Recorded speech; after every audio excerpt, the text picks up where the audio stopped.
Okay, hey everybody. I'm so excited for today's episode. I am here talking with Dr. Tamara Beckford.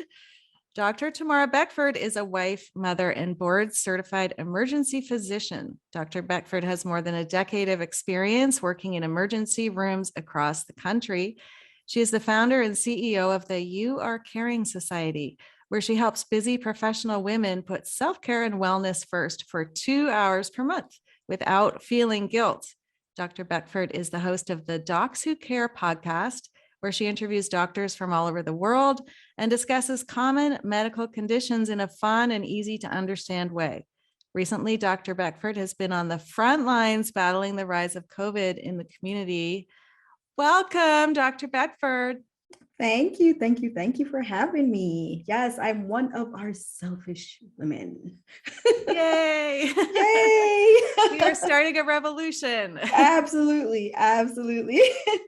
I love it. Well, I'm so intrigued when I was reading up about all the amazing things that you're doing.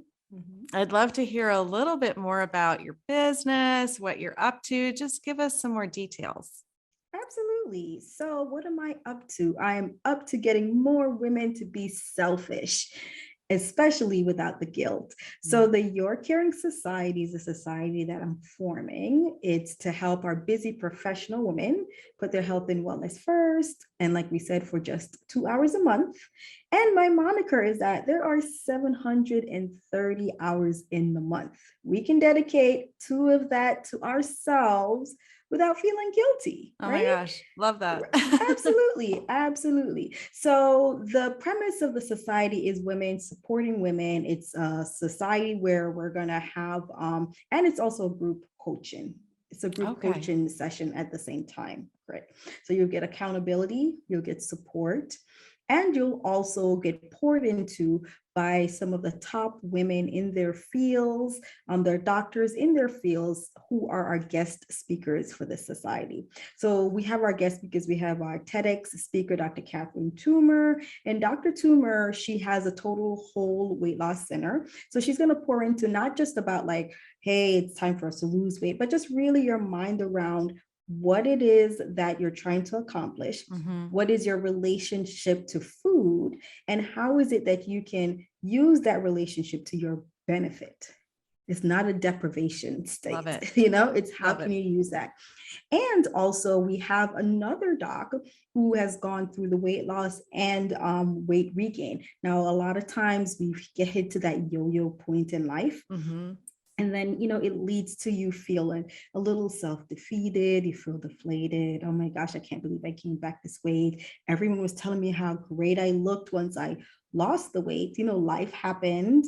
Emotional states change, and you might have reverted to some of your habits, something that you also talked about earlier in your podcast, right? So, but there are different ways for you to understand like what really goes on within your body. So we have the wonderful Dr. Alicia Shelley. She has the Get Back on Track. So she's like a phenomenal doctor. She is she just finished running the New York City Marathon. Wow. And she is training for the Ironman. What? And she's documented all of this so others can really see. So it's all about getting back on track and also getting your mind set towards that. I have wonderful docs who are sports medicine trained about how to get into that healthy habit and to keep the healthy habit. Right. Doctors who are sleep trained, who to really get into the understanding how important sleep is to every aspect of our lives. We're thinking, oh, we can just forget sleep. I call it her. We forget about her. We put her on the back burner. I have so many things to do. She'll understand.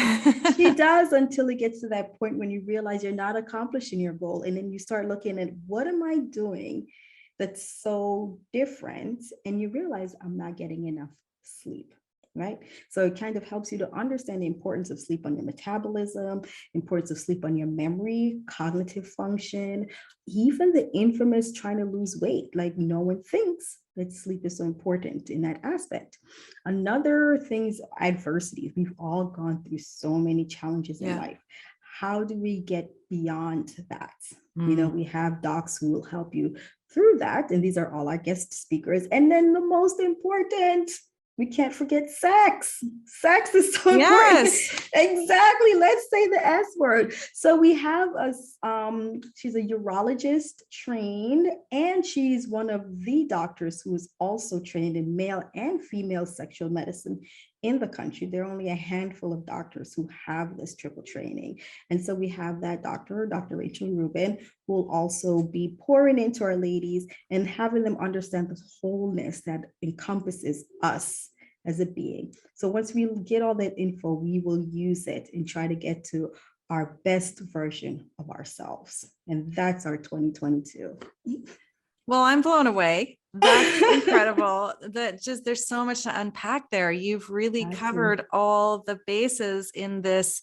It sounds like a society where women can just join and be so well cared for in every area. I love that you address mindset. I love that you're addressing all of these things that maybe we're not thinking about, like sleep.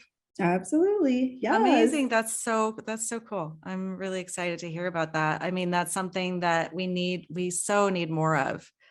Absolutely. You're and we based always in forget. you're based Texas. in Houston, right? Yes. I'm a Houston, Canadian, Texas. so we have a whole different healthcare system up here, but absolutely. But all of this is available for everyone. So it's not regional specific. Oh, okay. Yeah, great, no, great. it is So the Canadian available. women can be part of this too. Absolutely. Absolutely. I love that. I love it. I was looking on the website, and one of the things, something stood out to me. I loved this. You said that there is a common belief that women have that is, how can I possibly take time for myself when I'm the glue holding the family together? I hear this so much. And honestly, I think I had that belief too when I was a mom of young kids. Coming back to being selfish, we are conditioned to believe that like we are the glue. If we take care of ourselves, everything's going to fall apart. And that's such a prevalent mindset. So how do you address that? Absolutely. And those were literally my words that I put on that website, because that's exactly how we feel. We feel that, and my premise is that you can take 30 minutes to yourself a week. And if you do that for 4 weeks, that's your 2 hours. And guess what? The baby will be fine for 30 minutes. Really, because when you take time to pour into yourself, you get so much energy to give back. And I think that that's one of the things that we forget. We think that if we give, we'll be able to continually give in. The answer is no. Interestingly, I interviewed an 84-year-old. It's one of my aunts. She's a nurse. She was a nurse. Yeah. She became a nurse in 1956. And I asked her about the same thing. Like, what is it that you've noticed that changed in your self-care? And she said that, when she began to just give herself a little bit of time, she just got tenfold the amount of energy to give back. Right. Tenfold. She said, I felt like I could run a marathon. Like, amazing. Yeah. And it's something that we often neglect because initially we feel like we can do everything. But then if we don't take those time to ourselves, it's not until we really get to the depths of being overwhelmed, overburdened, when we're snapping at everyone, that we realize like, oh my gosh, we're in the bathroom crying. You're in the bathroom crying, and you still have those little fingers under the door. Under the door. And you're like, how did I get here? It happens to us. We've all been there. Yeah. And so it's really important for us in order to avoid it as much as possible, because there will be times we'll still, get into that state. But how do we avoid it? We avoid it by taking some time to ourselves. And then you have to do, and one of the things I would like to really add is that self-care is really determined by you. Your self-care and my self-care look totally different. Right? I love that, because it's not a cookie cutter solution. So what are some of your self-care practices? So my self-care practices is I love to read and I will take some time off. And I do some of it in the morning. When I wake up, I do read my Bible. That's one of my things. I've told myself, and I read a chapter a day, and then I reflect on it, and then I'll get a book that I would really love to dig into and learn about. Yeah. And then I might read that for like 10, 15 minutes a day. And when I enter into my day, like I am entering into it. It's not entering into me. Love it. So things that are, so when I wake up, my phone is away from me. I'll pick my phone up, but it's only to read the Bible. I go straight to the Bible app, open it up, next chapter. All right, we're on Luke 19. And that's it. I'm not reading any messages from my job. You're not going on Instagram. I'm not jumping on Instagram, and Facebook, but you realize how ingrained you are because those things pop up, but you have to be so disciplined to just avoid it. Do that with intention, and then your day just really, like, it unfolds in a positive way. And by the end of the day, it's less chaos. Yeah.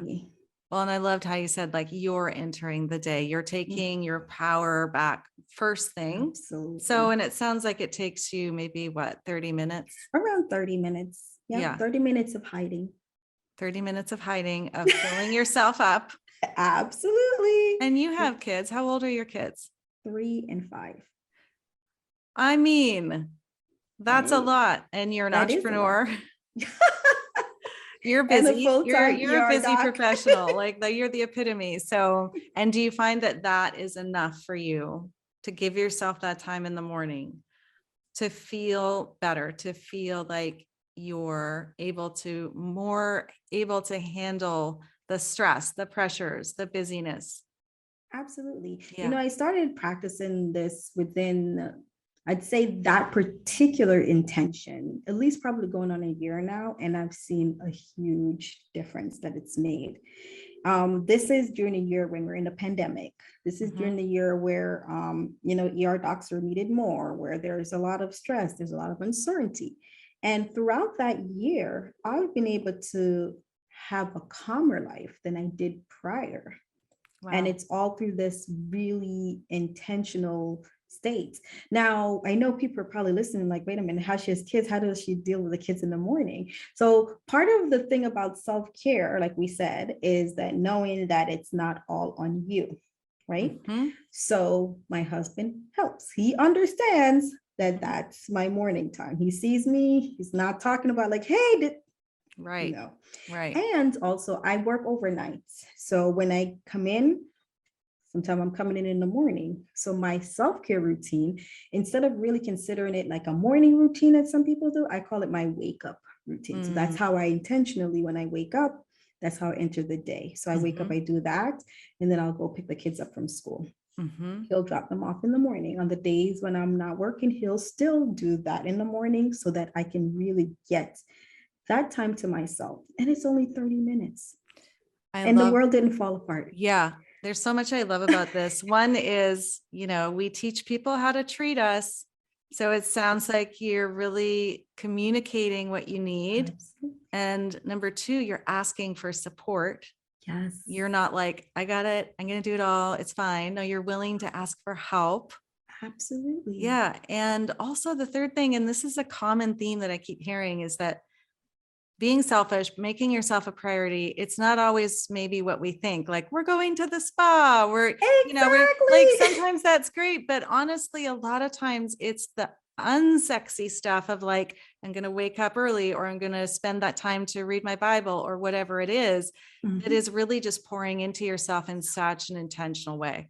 Absolutely. And it makes such a difference. I would really implore everyone who's listening, all of your listeners, to try that, even if it's just for a week, and see the difference that it makes. See the difference what it makes when you've intentionally started your day. And you might not read the Bible. Maybe you're reading a meditation, a guided meditation. Maybe you're doing something, related that way. And then when you get to start your day and you check that email, and that person writes that email that would have normally turned you off and ruined your entire day, you realize like, oh, well, I guess I'll deal with that. Right. It no longer becomes your day. It just becomes that email. Your perspective has changed. Oh, absolutely. Yeah. So when you tell women like 30 minutes a week, right, which is this 2 hours a month, which when you Mm-hmm. say it, it sounds like, oh, that sounds easy, but a lot of people don't even do that. Oh. So is 30 minutes a week enough for somebody to experience the benefits of that? I think it is enough to start, Mm-hmm. because when you have intentionally put that time aside, then you realize I'm feeling so much better. And there's so many other things that are improving within my life. Mm-hmm. Then you probably want more. Right. It's And like, then you'll start to incorporate it. sure. But if I tell you you're already feeling busy, you're already feeling like you're pulled in 5 to 10 different directions, and I'm like, hey, you need to give yourself 30 minutes every single day. The first thing you're going to say is, I don't have time for that. Yeah. But can you give yourself 30 minutes at least one day a week to get poured into by people who will help you to achieve your goals? Right. Yes. It's hard to say no to 30 minutes a week because, when we're implementing something new, our brain Mhm. comes up with all the excuses and all the Oh, reasons, yes. that we It's can't do it. Thursday. Oh my gosh. The sun's out. Yeah, The yeah, sun's not out. yeah.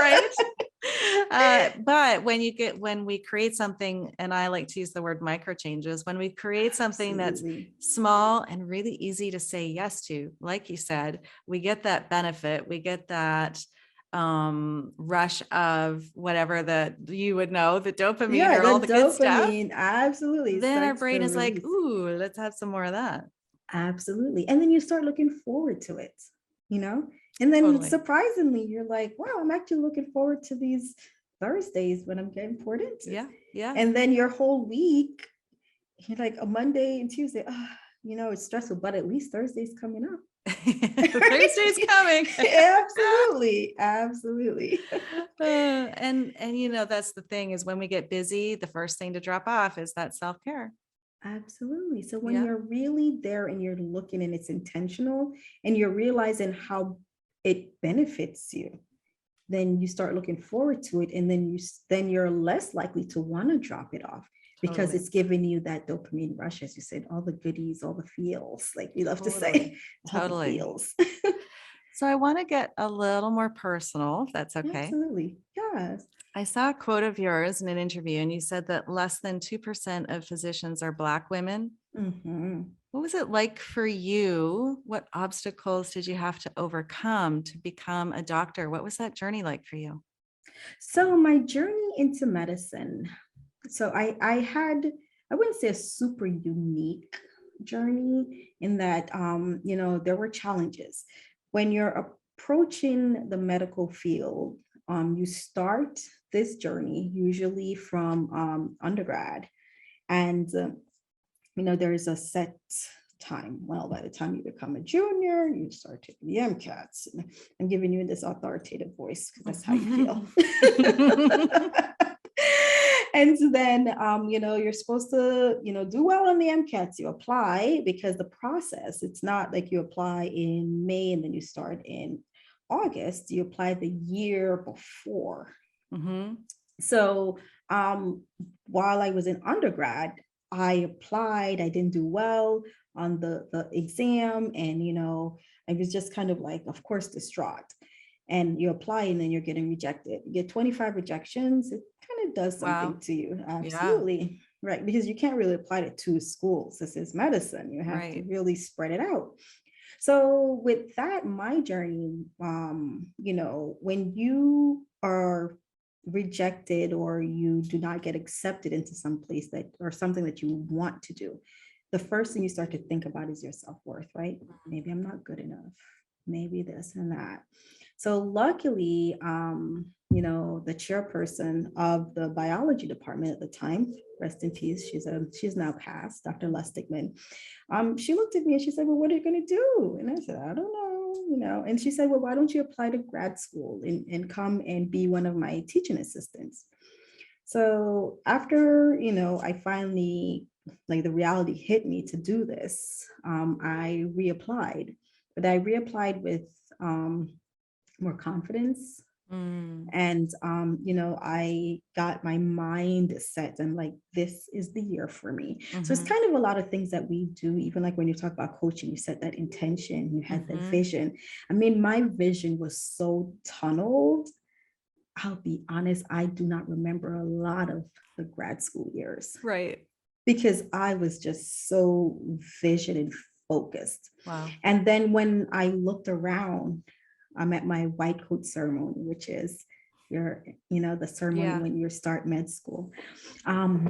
It's My medical school was in Newark, New Jersey. So it was good in that there are a lot of professionals around at that medical school that looked like me. Right. Thank God, because it was in, the urban area. Right. And that medical school was birthed a little bit through a lot of, there was a civil unrest in the area in the 60s. Mhm. And, the people were kind of upset that this area doesn't reflect the school, or the hospital doesn't reflect the people in the area. And so luckily there was a change. And so we Mhm. had more Black people in levels of authority at the school.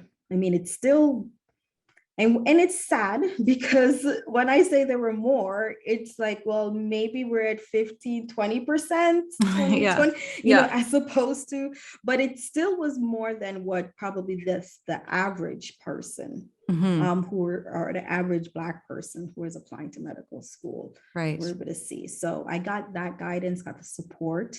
When you there onto residency and then on to working in the real world.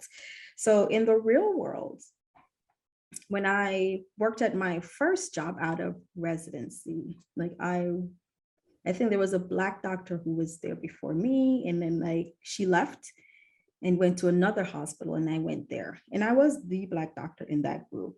Right.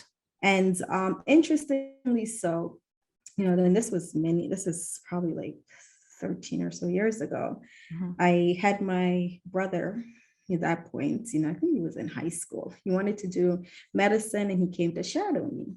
And so we shadowed. And then at the end of the day, I said to him, so my brother's name's David. I said, so David, how many Black doctors did you see today? And, because of the fact that he saw all the doctors when I was in medical school around me, anyone who was in a scrub, he thought that they were doctors also. Right. And I said, no, I said, I was the only doctor today Wow. that you saw throughout this entire Right. visit and the shadowing experience. So not just a Black doctor, but a Black woman Black doctor. woman doctor. Absolutely. Like, yeah. So it's still very few of us. Mhm. You try to really increase the amount. I mean, I mentor students, and I, mentored, one of my mentees. She's now in medical school, because there's still so many people that apply, but they don't have the guidance on how to get in, Okay. how to Right. really approach this. You have the grades, but there are certain things that you need to get done in Yeah. order to make yourself a strong candidate. Yeah. There are places that you need to look, to go to you have to be able to network, to meet others. There's so Mm-hmm. much more to career advancement than just doing the paperwork and just really being behind the scenes. And Mm-hmm. unfortunately, if you're from a family that's not that way, then you don't understand. Sure. How would you? You don't know what you don't How know. Absolutely. So with that, I have another aspect where I do help to mentor some of these young women and some of the young men who want to get into medicine, especially those who are Black. And, so I help to guide them. And Yeah. thank God I was able to do that. So my brother, now this is what, 13 years later, he just got into med school. So, Wow. oh yeah, so he'll be joining Two the doctors right. in the family. Absolutely. So That's yeah, he'll amazing. start this year. So he's That's starting med school amazing. this year. Mhm. And so you said you're on the front lines of this COVID. Like, can you tell me a bit about what that's like? I don't know what it's like for you guys in Houston, but I think Mhm. all of North America has been struggling so much. Absolutely. So the rise and fall and rise and fall and rise and fall of COVID, Right. aka the waves. Yeah. So I smile and people are wondering, like, how is it that you're smiling? Is it like, are you okay? Like, yeah, I'm smiling, but it is still very it's still an enormous task really Hmm. handling COVID, you know, Hmm. there and for so many reasons. COVID is that ever changing dynamic virus that as soon as you feel like you're probably getting a handle on it, you're on to another version, Right. right? Yeah. And so with that, there's so many aspects. You have the, well, get vaccinated, please wear your mask, okay, do social distancing. And then you have the, I'm so sick and tired of social distancing. I want to meet my family. I'm tired of being in the house, or I'm feeling anxious. I'm now super depressed. And, so there's so many facets to it. And being on the front lines, we encounter it all. We Yeah. encounter, the patients who have done everything, but still catch COVID. Hmm. Luckily, if they've been vaccinated and so on, their symptoms are very mild. I have especially for the Omicron, some of those who've been vaccinated and boosted and they've gotten the Omicron virus, they get like nasal congestion, might get a headache, but or some of them were just been told that, oh, by the way, because you had to get tested, yeah, you're positive. And you're like, Right. what do you mean? Right. Hmm. But yeah, you have all the ammunition within your body to fight it. So I'm glad that you didn't even recognize that, but I'm glad now you're going to distance yourself so you won't spread it. And Yeah. then you have the, well, I'm invincible, I don't feel like taking it, and then you're super sick, or even if you are sick and you're getting better, you're having these long hauler syndromes. Like, Hmm. I'm consistently achy, or I'm consistently feeling short of breath. I've gotten over this virus, but now I have scarring on my lungs. Right. And now I'm having to use oxygen, like supplemental Yeah. oxygen. I'm using nasal cannula. I never had any of this before, And so there's so many, like the long hauler syndrome that Yeah. we call. And then you still have this anxiety that it has on a lot of people, you know, the elderly population. You're in the nursing home. Is this the end for me? Is this how I'm going out? I've lived my life. I'd love to see my grandkids, but are they being responsible? I don't know. You It's know, so complicated. Completely. Yeah. There is multifaceted. And Hmm. then you have people who are just completely depressed right now, Yep. and they are really writing suicide notes, overdosing, giving up on life. Right. There's the younger ones, the students, the teenagers, this is a time you can't hang out with your friends. Why can't I hang out with my friends? You don't, the teens, everyone knows Yeah. teens is such a hard transitional time in your life, much less having to deal with Oh, it yeah. under the It's insane. constraints. Absolutely. And I know I hear a lot from my clients, a Absolutely. lot of anxiety about so many things. And how do Yes. we work that through? Mm-hmm. And because it's such a complex issue and you're on the front lines, like, I want to bring it back to you again. And like, how are you taking care of yourself in this? What has this, how does this selfish woman Mm-hmm. navigate such a stressful environment? So the best way that I've been able to do it is through support. Mm, So I have and that's one of the reasons why I'm building a support network for other women. hmm. Support. So I've been a part of a wonderful network of physicians who are all going through the same thing. And they've been Right. able to support each other Right. because we understand what's going on. We understand what's coming towards us and what we're pouring out. And it has helped a lot. That, in addition to everything that I mentioned earlier, the addition to my daily routine. Mm-hmm. And as I mentioned prior, that this 2020, 2021, I've seen the difference between my 2019 Tamara and now we're at 2022. I've seen the difference. Well, yeah, and like you said, right? Like even in the busiest, craziest, most stressful year for you, you're feeling different. Absolutely. And that's the proof, in my opinion, of Mm-hmm. prioritizing yourself. Also, like you said, and this is a theme too, of like being willing to ask for help, looking for support, looking for people who get what you're Going through. experiencing, and being willing to say, like, yeah, I can't do it all. I think that's such a powerful thing that all of us need to hear, Absolutely. because everyone's busy, everyone's stressed. And I think it just becomes an easy excuse to just keep going, just keep doing all the things and allowing ourselves to become depleted and exhausted and stressed. And No. it And we doesn't know have to be that way. that is not the answer because we want to live a fulfilled life. We want to live fulfilled lives. So no Mm, matter what's going on outwardly, what you can control, you control. And what you can mm, control is the start of your day. You can control how you react to your day. And you cannot control who's going to come and, try to verbally attack you, but you can mhm. control how you react to that. I'm So sure you instead of get you, that being an ER doctor. of course. And I said, oh, okay.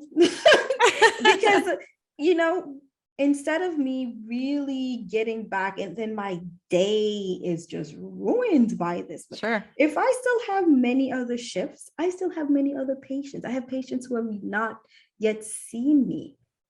I want to give my best to all of those people. Yeah. So I can control what I can control. Mm-hmm. One thing that I am working on, which I've interviewed many doctors, and I asked them all similar questions about like self-care. And one of the things they talk about is breathing exercises. Yes. Yes. And so I am working on that, especially during the day. They said just take it. So I'm gonna probably have to start using my cell phone to give me an alert. Yep. Take some breathing, 2 minutes of just breathing in and out. And that's another quick way to reset that clock.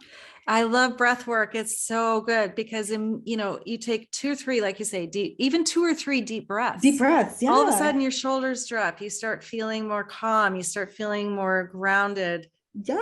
Start feeling like it's going to be okay. Especially if you get off that phone with that person. Yes. Or the email or the whatever. Yes. And there's apps you get on your phone that will actually remind you every couple hours and then take you through a little breathing exercise. It's been really good for me. And I know I tell everybody to do it. Oh yeah, that's one of those things that I'm like, oh yes, I definitely need to add that to my list. Everything else that I've done, I love, but why not improve upon it? There's Right? always room for more. We're exploring something Absolutely. different. I love that. Yes. But yeah, like it's just incredible to be reminded that Mm-hmm. no matter how busy we are, how stressed we are, the answer, like you said, is not to just keep doing the same thing. Mm-hmm. Interrupt that, bring in a little bit of intentional self-care. Okay. And, Absolutely. your own story is proof that that makes a huge difference. If you can do it, Tamara, we can all do it. Absolutely. I believe in us. Yes, we can do it, you guys. Okay, I have a couple more questions for you. Mm-hmm. One is, what helps you to feel like your best self? I think thinking about my why helps me to feel like my Mm, best self. Why am I doing all this? Why am I trying to be the best version of me? Yes, part of it is for myself, but because I want to be able to give the best version of me to my family. You know, yeah. that's my why. Mm. If it were just for me, I'd just keep trotting along and giving everyone the worst of me. Mhm. But I want to give the best of me. So that's my why. And that makes me feel fulfilled. Having that purpose outside of Yeah, yourself, self. a greater A purpose. greater purpose. Yeah. Because Mhm. the way that I look at it, I am raising the future. Hell You yeah. know, Wait, right? Right? Exactly. Yes. So I give and I pour in, and I try to ensure that my cup is full so that I can pour the best out for the future. Yes. I love Yeah. it. I love it. I know it's instead of giving the future generation the My sort of dregs. dregs of our, our fumes.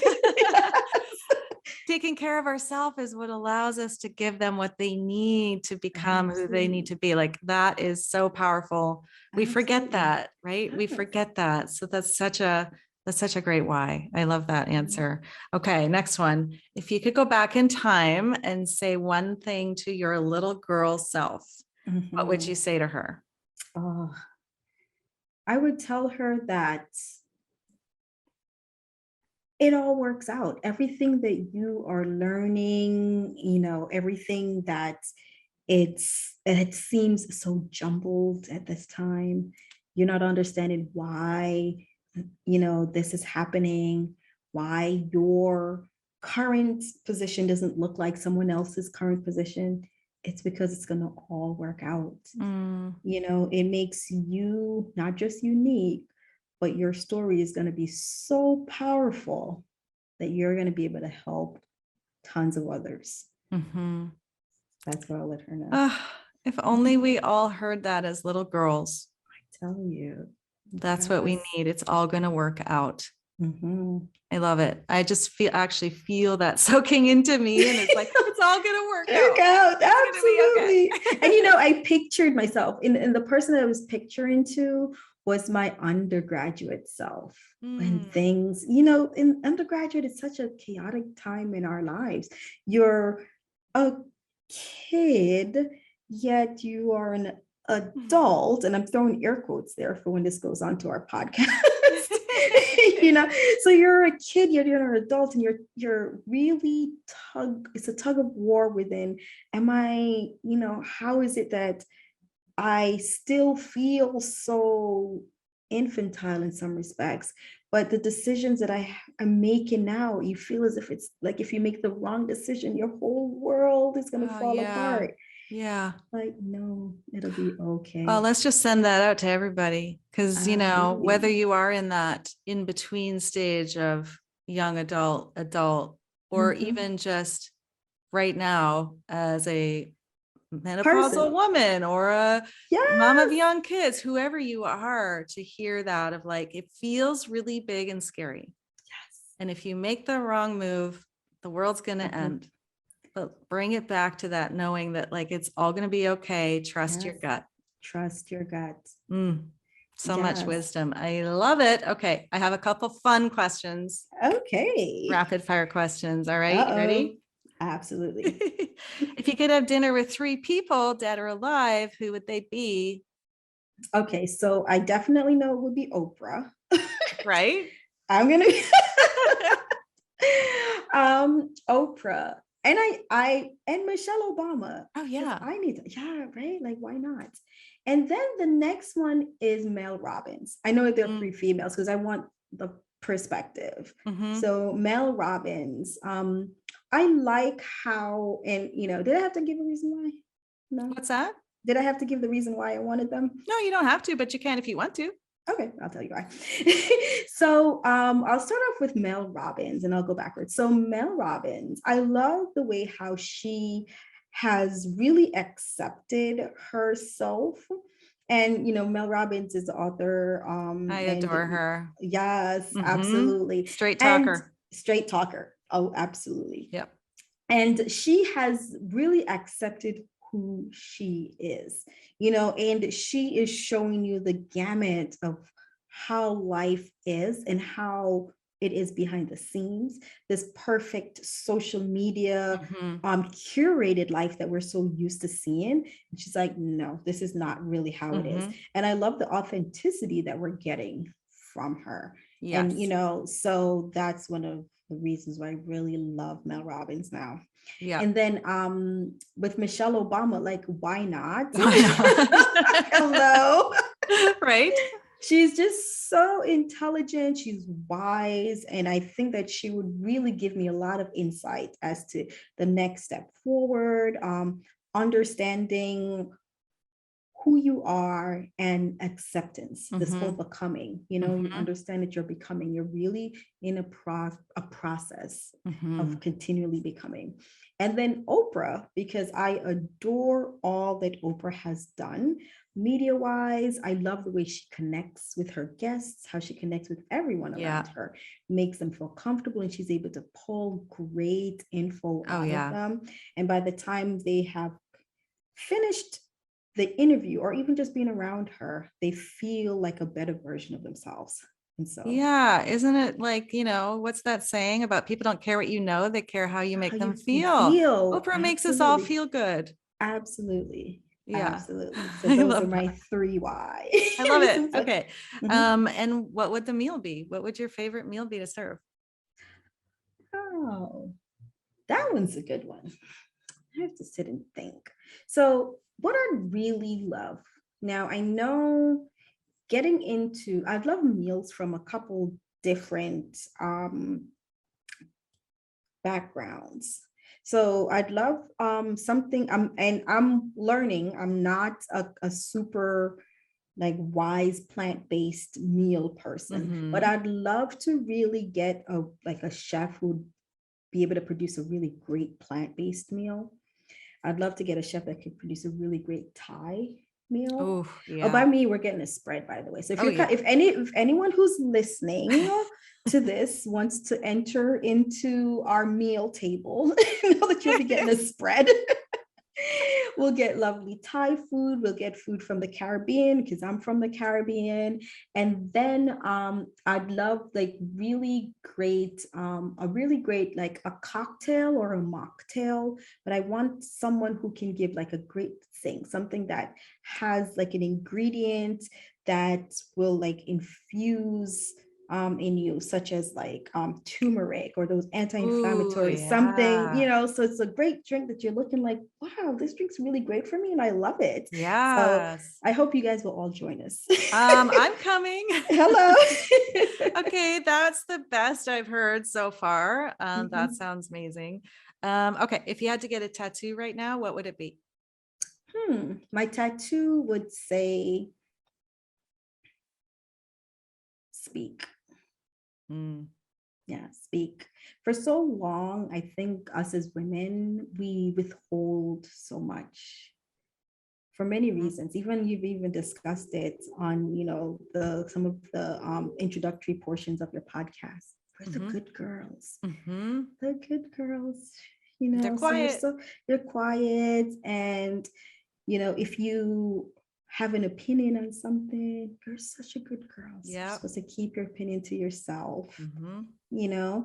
But learning to speak, and when we say speak, we're not saying be disrespectful. We're just saying speak. Speak our truth Speak with our truth. kindness, authority, Absolutely. power, Yes, compassion. because and compassion, Yep. I love it. because it helps. And so Totally. that'll be my tattoo. So if anyone Speak. finds it, speak. Okay. One last question, and you might Mhm. have already answered this, but I'm going to ask you anyways because I ask it to everybody. What is one way you're being selfish these days? I am being selfish because I take my 30 minutes to myself every day. Yes. Every Awesome. day. Hell yeah. Absolutely. Love it. So, where can our listeners find you? So our listeners can find me I have my podcast, The Docs Who Care. It's the Your Caring Docs, which is URCARINGDOCS.com. Our society is /society. And if you would love to listen to our podcast, it's the Your Caring Docs Who Cares podcast, and it's available on Apple. And I'd love if you guys would listen and, leave me a wonderful review. Let me know what you think. Yeah, I was telling you before we started, I listened to some of your episodes, and I got to Mhm. say, you guys, this is the place to go for medical conversations that Mhm. are chatty and conversational and fun, and they make sense. And I loved it because it's so hard to find that. And it's a great place to just go and learn something, but learn it in a fun way and learn it in a conversational way, learn it in a way that makes sense to all of us who aren't doctors. So I Mhm. totally love your podcast. Everybody go Thank check it you. out. Thank And you. Dr. Tamara Beckford, thank you so much for spending time with me. This was really amazing and insightful, and I love your wisdom. I love what you're doing in the world. I love how you're helping women, and thank you for everything you're doing on the front lines of COVID. It's such a gift. Thank you so much for having me. And thank you for helping our women to become more selfish. Because Amen. we all need our selfish women out there, because we know that once we are selfish, we give a lot more in the end. Absolutely. That's how we're going to change the world. Absolutely. Okay. Take care. We'll talk to you soon. All right. Bye-bye. Bye.